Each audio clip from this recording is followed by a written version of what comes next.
Guys, gawa ko ng kamuting kahoy. Yan. Isang puno yan, oh. Isang balding, maliit. Isang puno lang. Yun. Tinanim ko yung kagsagsaga ng tag-init. Try ko lang na baka magkalaman. Yun, may laman na. May bunga na. Isang puno lang yun, oh. Daming. Tapos ibabalik ko to.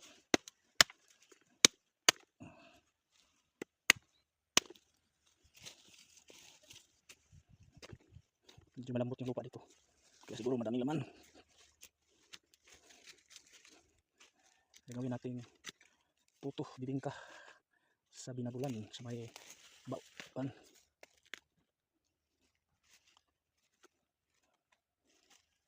Ng niyog. Baon ng niyogs. Ayun. Parang puno na. Hirap yung video ko. Cellphone holder. Hindi matibay. Yan.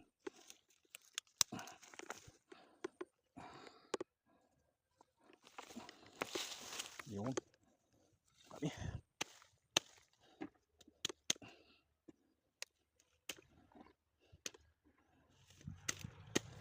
I-grate natin para maging puto. Balang hoy puto. Kamuting kahoy. Oh, dami no. Yung tag-init tinanim to. Ako, putang galaw.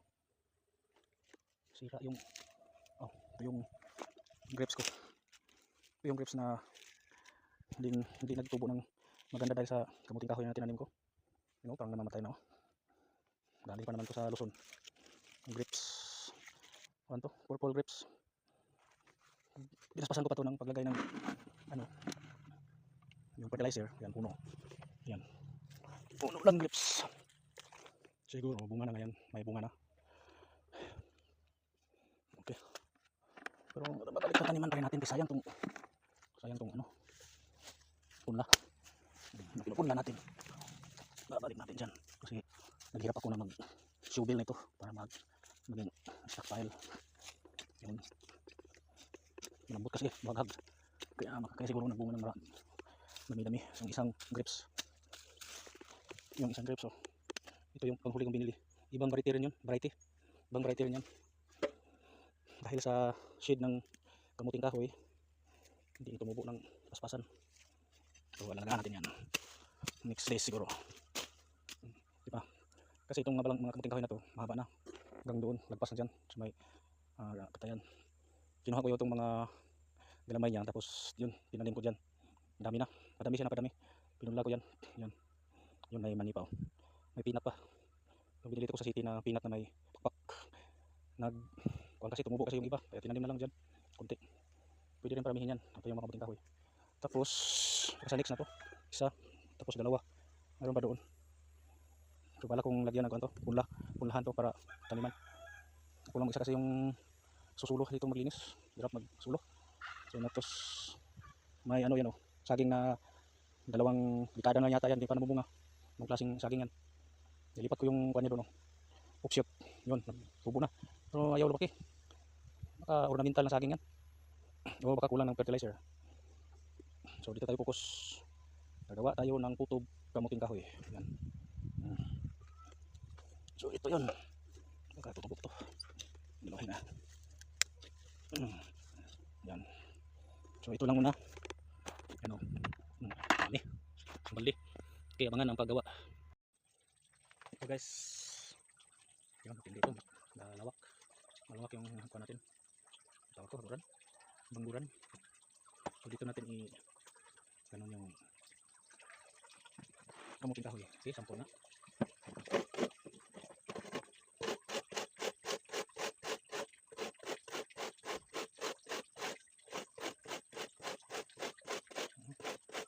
Sulit, na.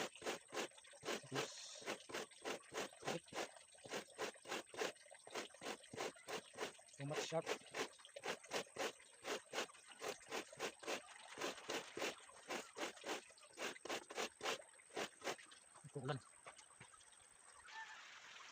Ulan naman.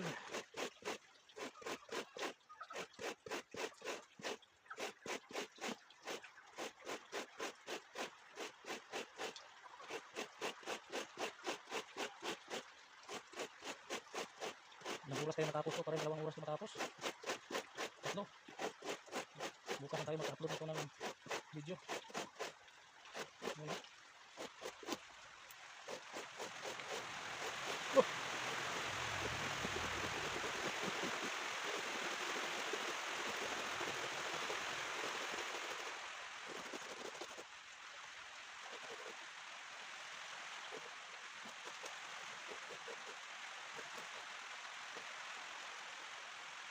Hindi na isama yung subok or yung nasa gitna. Pag ano, bata pa. So ganito ang matanda na. Ito banda pwede siguro. Ayan na. Yung gumawa ng puto na kamuting kahoy, ganito yung process. Tapos nito dapat pigaan pa ng isang gabi or ilang oras para lumabas yung katas. Para medyo semi-tuyo siya. Ayan.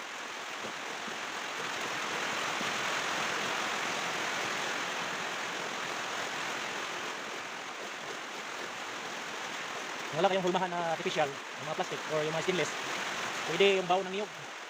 Pwede rin yun na hulmahan ng puto kamuting kahoy. Ito. Pag maluto to, sobrang sarap. Lagyan mo ng asukal at sa tinayog na niyog. Sakto.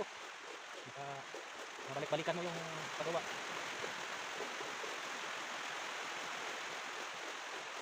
Pwede rin ibenta. 10 hanggang 20 yung isang hulma. Yung tamtaman lang, hindi malaki. Kaya hindi alkansi. So, pang konsumo lang ito. Pag konsumo lang ito, kunti lang. Pwede na ito. Yung pang kuwan lang. Panggamot lang sa yung eagerness. Yung puto kamuting kahoy.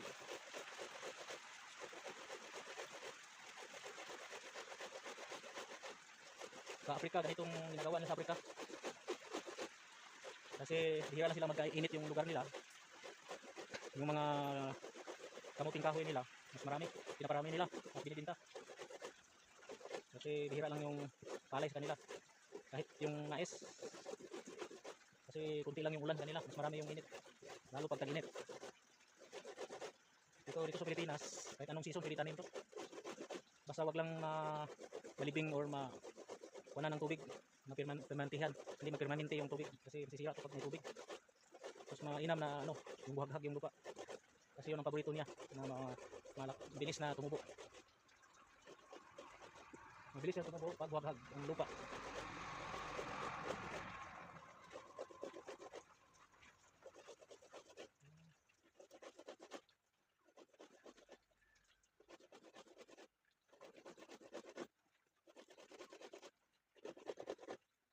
Matigas na oh. Pakain natin yung sa daga. Kasi may daga ako nakita. Yung palang kumakain yung daga na yun sa mga tinanim ko na kasama dito. Yung kamuti, yung pito-pito. Hindi pa nakabunga. Hindi pa nakalaman kasi inunahan ng RET.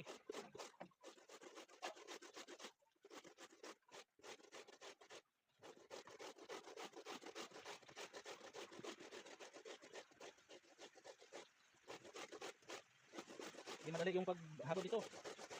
Tagal. Bago ka makakain. Kaya kunting pasensya. Patient. Para makakain ng ganito. At saka yung hindi ka tamad maghagod. Kasi pag tinatamad ka, hindi ka makakain ng puto sa kamuting kahoy. Ito yan. Ito yung pinakaunang process.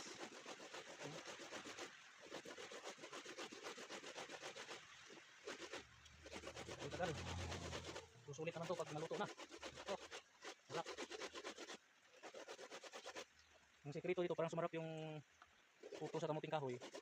Maghagod kayo ng niyog. Huwag niyo masyadong idiin para hindi mga malalaki yung mahagod. Yung mga sapal. Huwag mong pigain. Diretso mo na halo dito pag natuyo na to. Tapos na napiga. Yun ang magpapabango ng at makakasarap ng puto na kamuting kahoy. Ayan o.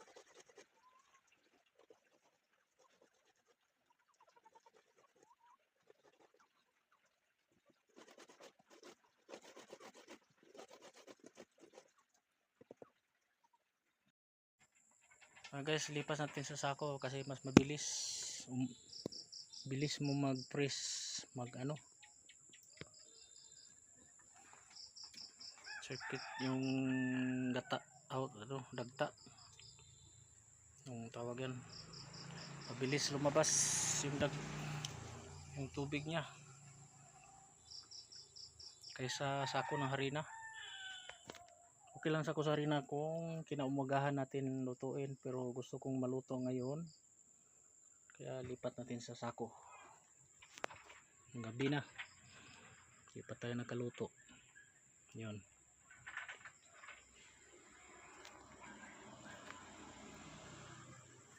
Siyaro alas 12, hindi tayo makakain ito.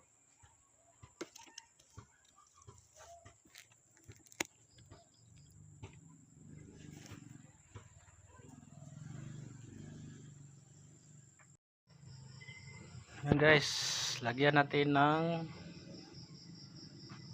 pinayod nga niyog. Yan o.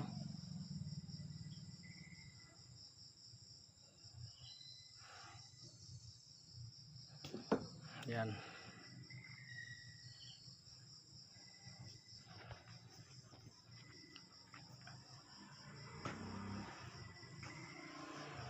So yung nagka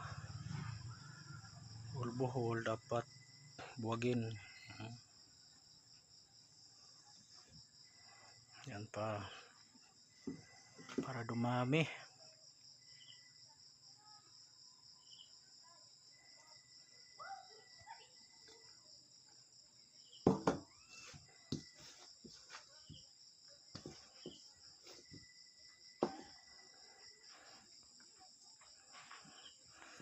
Yan.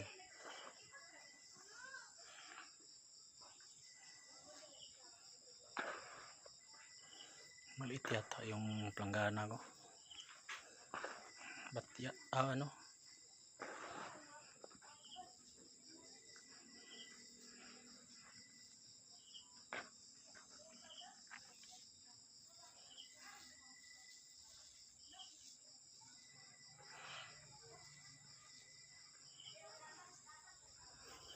Kasi itong niyog nagpapabago, saka padagdag ng lasa ng puto kamuting kahoy. Yan.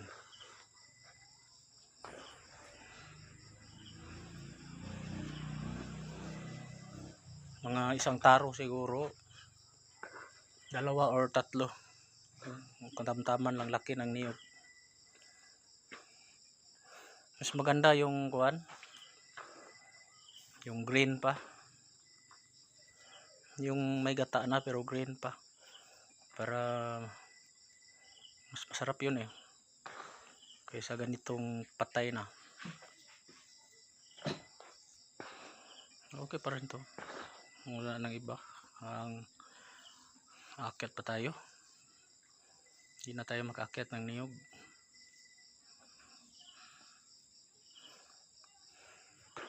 Lumilindol na yung tuhod, maakyat.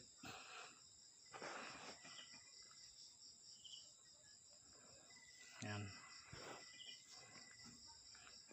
Ihalo ng ihalo para ma-mix lahat. Yung mga buhol-buhol dapat buwagin. Yan. Yan guys, perfect na. Kunti, 98% perfect. Mga kuyog.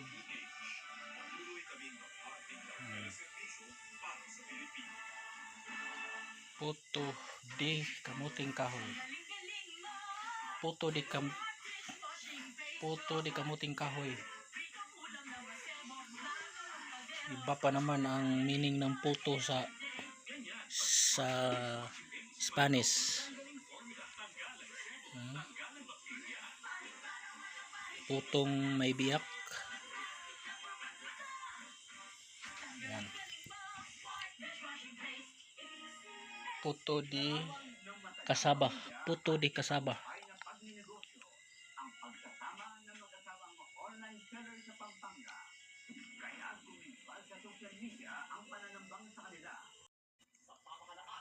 Guys, ito yung Puto sa balanghoy, kamuting kahoy. Mm.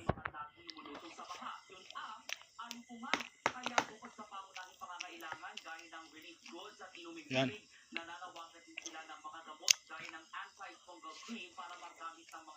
Pwede ko tsarahin. Tapos, bagoong. Sarap.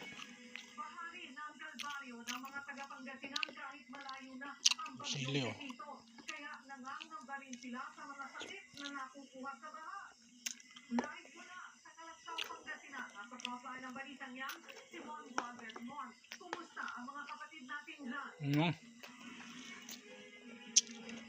Sarap ipares ng bagoong.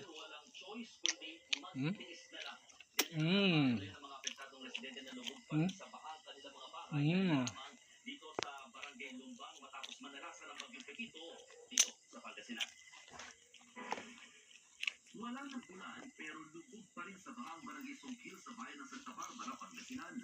Mataas din kasi ang tubig ngayon sa katabing Sinukalan River matapos manalasa ng bagyong Pepito. Kaya ang kalsada rito ilalagay karugtong na nasilong. Hanghang. Aabot pa rin hanggang dibdib yung tubig sa ilang bahagi nitong binahang barangay Songkil. Kaya no choice ang mga residente rito para makatawid gumagamit na lamang sila ng mga balsa. Kaya nito, nagawa sa pinagdikit-dikit ng mga kawayan. Ang ilan, tiniyak na drum naman ang gamit, huwag lang lumusong sa baha. Marami sa mga residenteng nakausap namin, hindi na raw ikinagulat ang sitwasyon. Basta may second floor at matatanggap na ayuda, solve nang manatili pa rin sa lugar.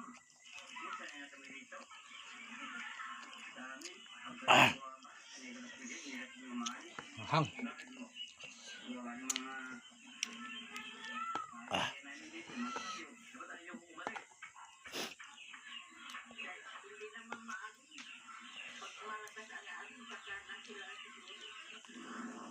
Nilulusong pa rin ng mga taga-barangay Lumbang sa Kalasyaw, Pangasinan ang mataas na tubig sa lugar. Reklamo tuloy ng mga residente, pag tumagal pa ang baha, sakit na raw ang kasunod, pati na ang pagbaho ng paa.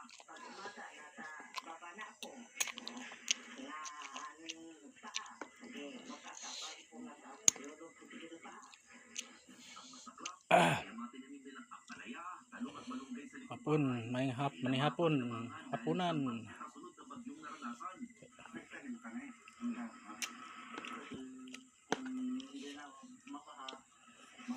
Mm.